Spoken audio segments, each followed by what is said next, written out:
जय हिंद साथियों, स्वागत है आप सभी का एजुकेशन केयर 6 में। विवादों में रहा बिहार सचिवालय सहायक का ये बहाली का प्रक्रिया, जो कि 2284 पदों का वैकेंसी निकाला गया था और ये पीटी रिजल्ट आज घोषित कर दिया गया इसका, सचिवालय सहायक का। और आपको कितने प्रश्न आपने बनाए थे कि आपका चयन हुआ है, ये भी क्लियर नहीं है अभी छात्रों को।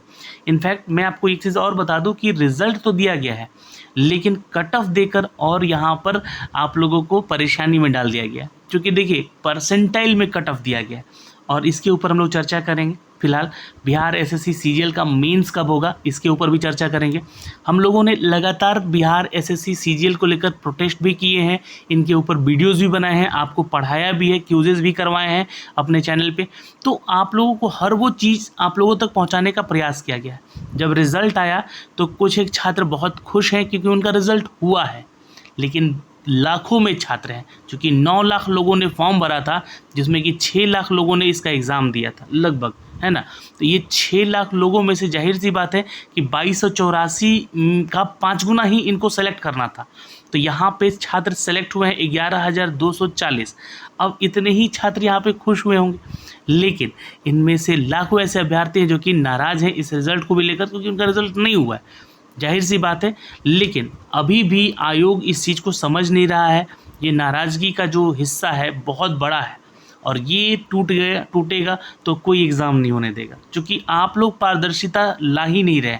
लगातार हम लोग मांग कर रहे थे कि बिहार एसएससी सीजीएल का जो है क्वेश्चन बुकलेट जो है वो छात्रों को दिया जाए, नहीं दिया गया, पहली चीज़। तो दूसरा चीज़ कि जब ये आपका एग्ज़ाम हो गया तो क्वेश्चन बुकलेट के साथ साथ 2 से 3 दिन के अंदर जो है आंसर की जारी कर दिया जाए।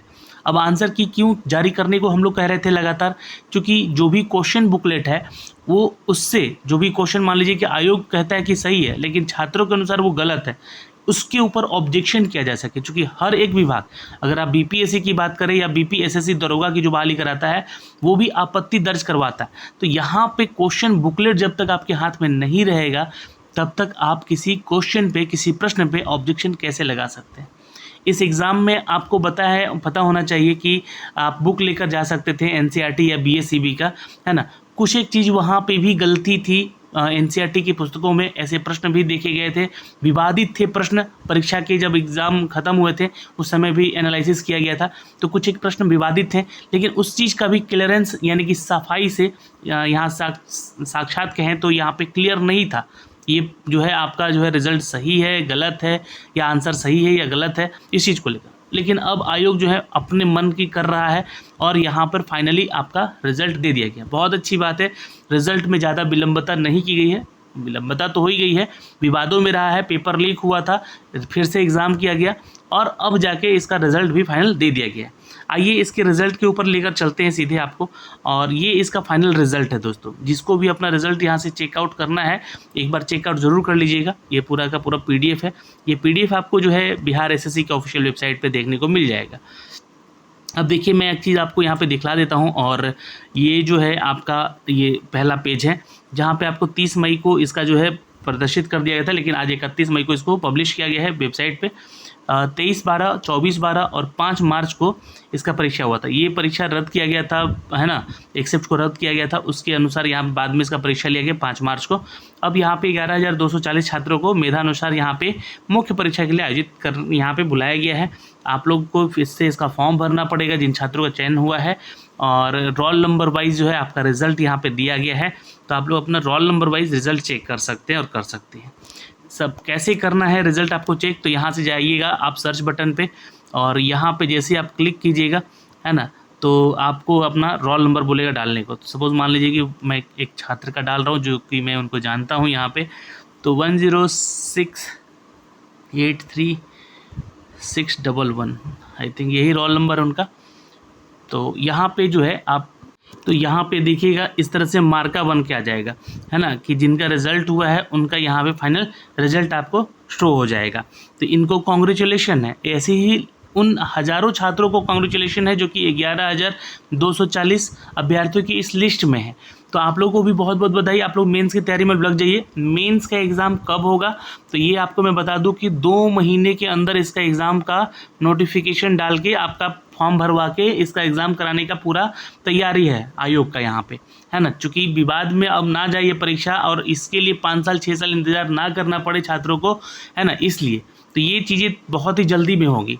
अब यहाँ पे कट ऑफ को लेकर जो बातें रखी गई हैं, आप लोग नीचे आइएगा तो आप लोगों को सारा डिटेल दिखेगा। ये पूरा का पूरा आप लोगों को PDF है, तो यहाँ से आप लोग अपना रिजल्ट देखिएगा इस PDF पे जाके, और नीचे आइएगा तो यहाँ पे आपको जो है कट ऑफ दिया गया है। और ये कट ऑफ को लेकर छात्र परेशान हैं क्योंकि उनको समझ में नहीं आ रहा है कि ये कट ऑफ जो है आखिर ये 7 डिजिट के पॉइंट में क्यों रखा गया है। आप लोग चेक कीजिएगा यहाँ पर, तो ये 7-7 डिजिट के पॉइंट में क्यों रिजल्ट दिया गया। ऐसा तो यहाँ पे बोला जा सकता था कि मान लीजिए कि 150 क्वेश्चन थे, तो भाई जिसका 99 क्वेश्चन सही हुआ है, यानी कि जो हाईएस्ट कट ऑफ अनारक्षित का गया है वो ही आपका फाइनल कट ऑफ है। ऐसा नहीं है, ऐसा नहीं है कि 99 कट ऑफ गया हुआ है ना। ये कट ऑफ जो है आपका परसेंटाइल में है। अब परसेंटाइल क्या है इसको एक बार थोड़ा सा समझ लीजिएगा, ज़्यादा कुछ है नहीं यहाँ पे रॉकेट साइंस। 150 क्वेश्चन थे, हर क्वेश्चन जो है 4 मार्क्स का था, यानी कि 600 मार्क्स का आपका पेपर हुआ है। निगेटिव मार्किंग भी है यहाँ पे, तो 1/4 का निगेटिव मार्किंग है, यानी कि हर क्वेश्चन गलत करने पे आपका 1 मार्क तो कट ही रहा है, लेकिन एक क्वेश्चन सही होने पे आपको सीधे 4 मार्क्स मिल रहे हैं। तो सपोज मान लीजिए कि अगर कोई भी पहले शिफ्ट का छात्र एग्ज़ाम देता है, उसका 125 नंबर कट ऑफ पे सिलेक्शन होता है। दूसरे शिफ्ट का एग्ज़ाम देता है तो उसका 132 नंबर आता है, इतने पे सिलेक्शन होता है। तीसरे शिफ्ट में कोई एग्ज़ाम छात्र देता है, उसका मान लीजिए कि 128 ही आया और उसका उसी पे चयन हो गया। तो अब ये जो मार्क्स है हर शिफ्ट के अलग अलग दिन का है, और वहाँ पे कैटेगरी वाइज आपका कट ऑफ यहाँ पे दिया गया। ये कट ऑफ उस दिन का है ना, तो ये कट ऑफ वहाँ से निकाला गया। अब यहाँ पे आपको ऐसा नहीं है कि ओवरऑल कट ऑफ मिला के तीनों पालियों का दे दिया गया फाइनल कि 99 जिसका आया है उसका सिलेक्शन हुआ है, नहीं, ये कैटेगरी वाइज हर दिन अलग अलग निकाला गया। और यहाँ पे बोला भी गया था नोटिफिकेशन में कि हम लोग इसको नॉर्मलाइज फॉर्म करेंगे, नॉर्मलाइजेशन करके ही आपका फाइनल रिजल्ट दिया जाएगा। नॉर्मलाइजेशन का हम लोगों ने आपको वहाँ पे सूत्र भी बताया है, आप लोग पुराना वीडियो देखिएगा तो वहाँ से चीज़ें क्लियर भी हो जाएंगी किस फॉर्मूले पे आपको रख के यहाँ पे फाइनल रिजल्ट दिया गया है। और इसी तरीके से अभी हाल ही में बिहार SSC CGL 2 का, है ना, जो कि आपका CHSL का, माफ़ करेंगे, बिहार SSC CHSL 2 का, यहाँ फर्स्ट का जो है आपका रिज़ल्ट दिया गया था मेंस का, तो उसमें भी परसेंटाइल वाले रिज़ल्ट देखने को मिले थे। तो यही प्रक्रिया यहाँ भी रखी गई थी और इसी के आधार पे आपको बोला भी गया था कि आपको फाइनल रिज़ल्ट दिया जाएगा और इसी के आधार पे कट ऑफ भी आपका बनेगा। तो ये इस तरीके से आप चेक कर सकते हैं आप लोग अपना, है ना। तो बहुत सारे छात्र यहाँ पे ये भी कमेंट करके बताएंगे कि आप लोगों ने कितना उत्तर सही किया था, है ना, अपने शिफ्ट में, शिफ्ट वाइज बता के आप लोग जरूर कमेंट सेक्शन में कमेंट करके बताइएगा। और किन का चयन हुआ है ये भी आप लोग जरूर बताइएगा कि आपका सिलेक्शन हुआ है या नहीं हुआ है, ये भी बताइएगा यहाँ पर। अच्छा, यहाँ पे अगर हम बात करें तो एक चीज़ और नोटिस करने लायक है कि अनारक्षित पुरुष वर्ग की बात करें तो 99.46 13854 गया है आपका यहाँ पर मार्क्स परसेंटाइल कट ऑफ। वही अनारक्षित महिला की बात करें तो 94.57 गया है। अच्छा, EWS कैटेगरी मेल की बात करें तो 98.59087171 गया है, और वहीं पे महिला की बात करें तो 90.374538 गया है। या OBC की बात कर लें तो देखिए OBC और जनरल कैटेगरी ये दोनों ही मेल कैटेगरी की बात करें तो 99 गया है, लेकिन परसेंटाइल जो है आपको यहाँ पे पीछे छोड़ गया है। परसेंटाइल ही यहाँ पे मेनली निकाला गया और कैटेगरी वाइज निकाला गया है, इसलिए यहाँ पे देखिएगा 99.4 गया है, तो इनका 99.0697384 गया है। ठीक है, ज़्यादा डिफरेंस नहीं है। सपोज़ मान लीजिए कि अगर ये अपने पहले शिफ्ट में 125 क्वेश्चन जनरल वाले बनाए होंगे तो ये जो है 124.289 समथिंग करके क्वेश्चन का मार्क्स इनका आया होगा, तो इनका चयन हुआ होगा, है ना। यही दिमाग में रखिएगा चीज़ों को। और पिछड़ा वर्ग की महिला की बात करें तो 91.68449194 गया है। वही महिला की बात करें अत्यंत पिछड़ा वर्ग पुरुषों की 98.30833025 गया है। ठीक है, ये और EWS कैटेगरी का यहाँ पे कट ऑफ देखिएगा तो बिल्कुल लगभग सेम है। इसका मतलब आप लोग ये मत मानिएगा कि OBC EWS जनरल का लगभग जो है एक एक नंबर के अंतराल में आपका रिजल्ट दे दिया गया, नहीं ऐसा नहीं है। ये आपका परसेंटाइल कट ऑफ निकाला गया है और परसेंटाइल कट ऑफ का नॉर्मलाइजेशन सूत्र दिया गया था आपके नोटिफिकेशन में, उसी के आधार पे आपका ये रिजल्ट दिया गया है। और इसमें सुधार हो सकता है, टंकन कुछ गलतियां हो सकती हैं कि छात्र का यहाँ पर रिजल्ट नहीं आया है तो वो RTI वगैरह करके अपना रिजल्ट भी मंगा सकता है। अपने मार्क्स भी चेक कर सकते हैं आप लोग RTI करके, है ना, कि आप लोगों को अगर लगता है कि आप लोग को RTI करना चाहिए अपना मार्क्स देखने के लिए तो आप लोग कर सकते हैं, लेकिन उसका जवाब बहुत लेट आता है, तब तक आपका मेंस का एग्ज़ाम डेट निकाल दिया जाएगा, है ना। तो यहाँ पे आप लोग का फॉर्म भरा जाएगा और फॉर्म भरने के बाद आपका फाइनल रिजल्ट देखा जाएगा और आप लोग अपना रिजल्ट देख के भी यहाँ पे आगे बढ़ सकते हैं। लेकिन यहाँ पे सरकार और आयोग को समझना चाहिए कि ऐसे विवादित रिजल्ट नहीं देना चाहिए। आपको क्वेश्चन बुकलेट जारी करना चाहिए, देना चाहिए हाथ में जब एग्ज़ाम छात्र देकर निकलते हैं, तो उसके बाद आंसर की जारी करना चाहिए कि आपको आंसर की देखने को, तभी तो छात्र यहाँ पे किसी भी प्रश्न का ऑब्जेक्शन कर सकेंगे।